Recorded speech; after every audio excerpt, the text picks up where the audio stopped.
Chuck Seitsinger, 30-year anniversary. Here we go. Chuck, how did we meet? We met back in the NMRA days, back when there was, we had Job Spetter, John Urs, Mike Murillo. I helped Chris Derrick. I pitted on his car. The Duck. And, and we went to the first ever World Ford Challenge.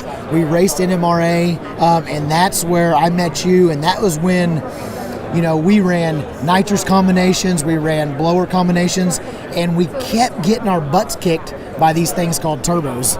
And so, it was, we eventually made it, we made the leap and went to turbos with Chris Derrick, and we won a lot of races. So that is when I first met you. Okay. And then when I started racing, when the import scene was huge and started coming up, I watched all these guys in the magazines and on Speed Channel. Right. And I'm like, I got to do it. I worked on Hondas and Acuras. Yep. I had my own repair shop, so my little brother talked me into building a car. So we put your turbo on it. We came out. I qualified number 2 at my first ever race, and I was nobody. I was a guy from Oklahoma traveling all the way to the East Coast and racing with all these big name guys I've been watching, in magazines. So I was nobody, but I was fans of all those guys. And that's pretty cool because you came out there with probably no budget too. I came out there with no budget. I conned a buddy into helping me drive out there because I couldn't afford to stay in a hotel, and get out there a week early. So I had to drive straight through, race. We got one night's hotel, and then we raced, and then we drove back the next night. So I met great people. Joe Demery is one of the first people I ever met. In fact, at that race, he ended up winning. That was in Dinwiddie, Virginia. That was my first ever race. I think I was there. And Joe ended up qualifying number 3. I qualified number 2, and we have Atco, New Jersey. I can't believe I can't think of his name right now.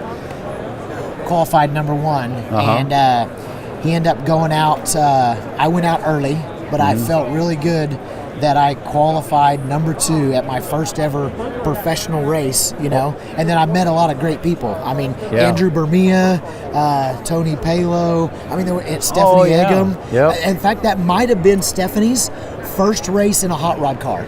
If I remember right, she was racing some of the sport front wheel drive. Yep. And I'm pretty sure me and her, our first race was at Dinwiddie, Virginia, and that would have been in 2004. Okay. And that was both of our first races. She was just gotten to the car.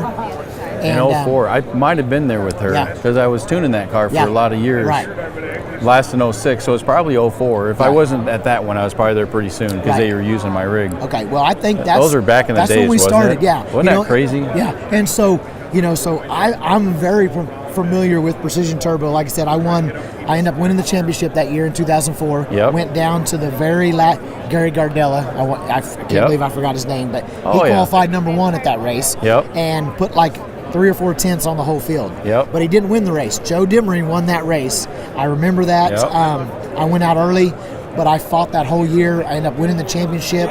Got Rookie of the Year 2004, and then I did it again in 2006, and you guys helped me get another championship. So I've been a turbo guy for a long time, and then we started doing this street stuff, and maybe I lost my way. I built a nitrous car because it was cheap. No, not at all. And I love power adders. I won a lot of races as a small tire guy, but I knew the future was to put twin turbos on a car, go big tire, and here I am, one of the fastest guys, on the street and at some of these no preps. I've done really good at these no preps, and you guys are right there backing me. I started out with a couple 76s, and now we've upgraded. We've got some 82s on it now. So I'm showing the world what a small block and a couple little turbos can do, on the right combination. Well, it all goes back to what you learned with Chris Derrick, really. Because that was the kind of guy, kind of like a nitrous guy, he's not going to stop at nothing, right? I remember him slamming wastegates closed. I just screw him shut, until things blew up. He didn't care. We didn't have stuff. You're right. Technology, we didn't have it back then. We had stone knives and axes compared to what we have now. And really today on the street with the stuff that you have electronically is really helpful, but it's still not going to get the car. It's still that common sense of how to get a car down the track between rear-wheel drive, front-wheel drive, nitrous, all these different power, and all that knowledge really helps you guys really be seasoned veterans. happens. And some of a lot us of guys don't realize that. Some of us older people that we raced back then, we had to fight tooth and nail to win races with stuff. Now, some of us, there's so much technology. The technology has actually passed some of like my knowledge. Like the technology is smarter than I am. I feel your pain. So I have a hard time adapting. There's so much technology that I'm like, I don't understand it, but I'm sure it works.